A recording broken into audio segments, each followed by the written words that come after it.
খুবই মজার একটা বটি কাবাব। এই কাবাবটি আপনার নাস্তা হিসাবে খেতে পারেন, বাচ্চারা খুব সুন্দর করে চেটেপুটে খাবে। একদম সহজে ঘরোয়া উপাদান দিয়ে বানানো যায় এই বটি কাবাবগুলো। তো আমি রেসিপিটা দেখাচ্ছি, চলেন আমার সঙ্গেই থাকেন। এখন আমি কিছু মাংস নিয়েছি, ছোট ছোট পিস করে, সলিড মাংস, হাড় ছাড়া, অবশ্যই হাড় ছাড়া নিতে হবে। এখন আমি একটা প্যানে নিয়ে নিয়েছি। হ্যালো এভরিওয়ান, আসসালামু আলাইকুম। This is Tania Akter vlogs by Tania থেকে তানিয়া বলছি। ওয়েলকাম জানাচ্ছি আমার চ্যানেলে সবাইকে। যেহেতু সবার ঘরে ঘরে মাংস আছে, অল্প কিছু মশলা দিয়েই তৈরি করা যায় খুব সহজেই। এখন দিয়ে দিচ্ছি 2 চামচ আদা পেস্ট, 1.5 চামচ রসুন পেস্ট।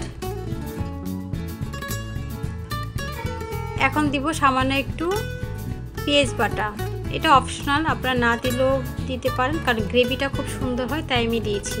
এখন দিলাম স্বাদ মতো লবণ,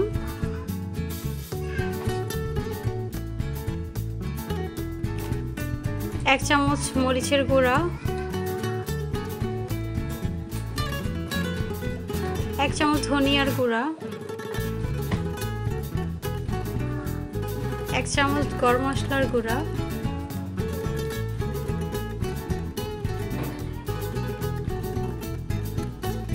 হাফ চামচ হলুদের গুঁড়া, 1 চামচ শাহি গরম মশলার গুঁড়া, 1 চামচ ধনিয়ার গুঁড়া। সব কিছু দিয়ে ভালোভাবে মিশিয়ে নিব। খুবই মজার হয় এই কাবাবটি, আপনারা অবশ্যই বানিয়ে খাবেন। নাস্তার টেবিলে এমন একটা কাবাব হলে আর কিছুই লাগে না, খুব মজাদার, বাচ্চারাও চেটেপুটে খাবে খুব মজা করে। আমার ভিডিও যদি ভালো লাগে লাইক করবেন, শেয়ার করবেন, বেল আইকনটা বাজিয়ে দিবেন, নতুন নতুন ভিডিও ছাড়ার সঙ্গে সঙ্গে আপনার ওখানে চলে যায়। আমার মশলাটা মাখানো শেষ হয়ে গিয়েছে। এখন দিয়ে দিব পর্যাপ্ত পরিমাণে পানি।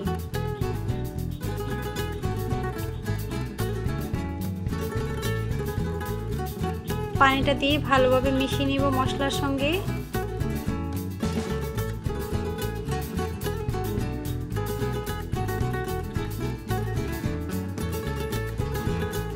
আমার মেশানো শেষ হয়ে গিয়েছে। এখন আমি চুলায় বসিয়ে দিব।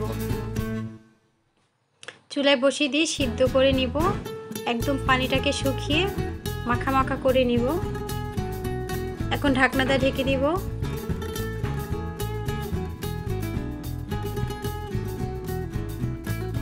কিছুক্ষণ পর পর চেক করে দেখতে হবে কি অবস্থা। দেখেন এটা বলক আসতেছে, এই পর্যায়ে আমি নেড়ে দিব একটু।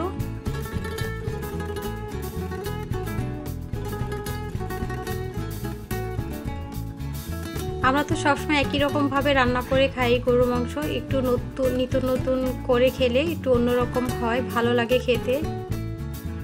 আমার এটা খুব ভালোভাবে বলক আসছে, আমি একটু পরপর নেড়ে দিব। এটা ভালো করে সিদ্ধ করে নিব অবশ্যই।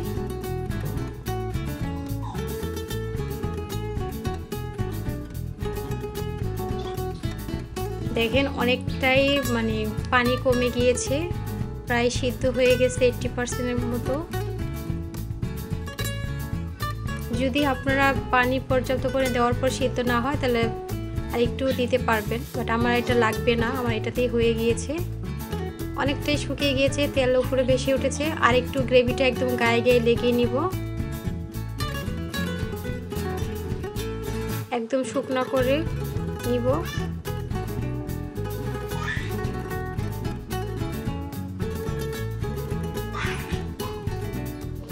একদম সুন্দরভাবে ভালোভাবে সিদ্ধ হয়ে গিয়েছে এটা।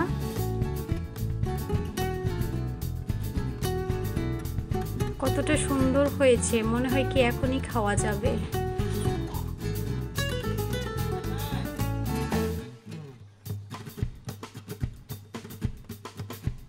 আমার এটা হয়ে গিয়েছে, আমি নামিয়ে নিয়েছি। এখন একটু ঠান্ডা করে দিব। দেখেন একদম গায়ে গায়ে লেগে আছে মশলাটা।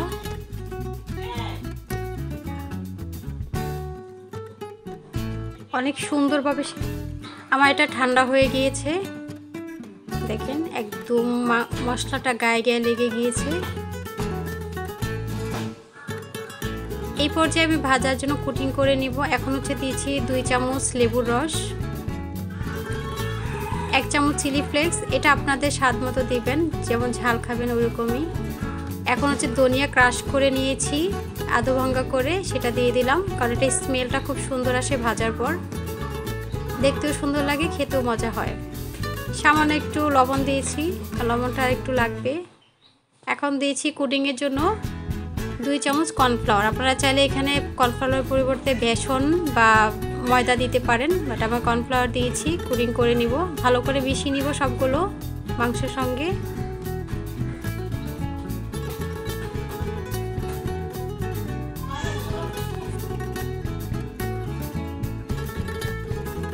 এটা হচ্ছে আলতো করে ভালোভাবে মিশিয়ে নিতে হবে, কারণ এটা অনেক সিদ্ধ হয়েছে, তাই এত ভালোভাবে মাখানো যাবে না। আমার কোটিং করা শেষ হয়ে গিয়েছে। এখন আমি চলে যাব চুলায়। চুলাতে তেল গরম করে নিয়েছি। এখন একটু একটু করে মাংস দিয়ে দিব। এখানে অনেকগুলো একসঙ্গে ভাজা যায়, আস্তে আস্তে দিয়ে দিচ্ছি।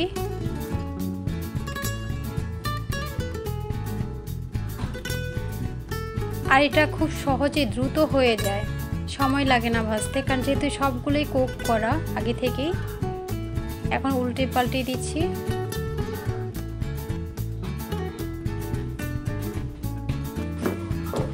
বেশি পুড়া যাবে না, একদম ব্রাউন করে ভেজে নিতে হবে, খুব দ্রুতই হয়ে যায় এই কাজগুলো। দেখেন আমার এটা ভাজা অনেকটা হয়ে গিয়েছে।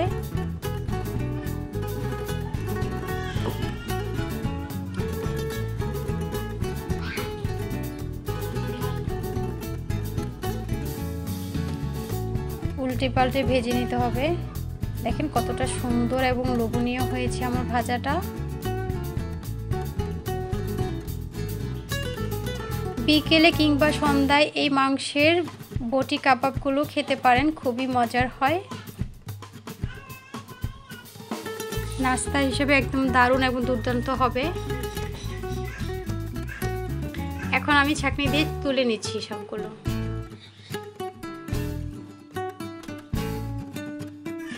কতটা সুন্দর একদম পারফেক্টভাবে ভাজা হয়ে গেছে। এখন আমি বাকিগুলো দিয়ে দিলাম। আমার এগুলো ভাজা কমপ্লিট হয়ে গেছে, আমি সবগুলো তুলে নিচ্ছি। দেখেন কতটা সুন্দর এবং পারফেক্ট হয়েছে। তো এইভাবে আপনারা বটি কাবাব তৈরি করতে পারেন বাসার উপকরণ দিয়ে একদম সহজেই। কতটা পারফেক্ট হয়েছে। আমি একটা সার্ভিং ডিশে সার্ভ করে নিয়েছি, দেখেন। এখন আমি এটা ভেঙে দেখাচ্ছি একদম কতটা মানে জুসি হয়েছে। এটা ভিতরে একদম জুসি নরম, আর উপর থেকে একদম ক্রিসপি, খুবই মজার হয়। নতুন একটা রেসিপি, আপনারা এটা করে খেতে পারেন, খুব ভালো লাগবে আশা করি। সো এখানেই শেষ। আল্লাহ হাফেজ, আসসালামু আলাইকুম।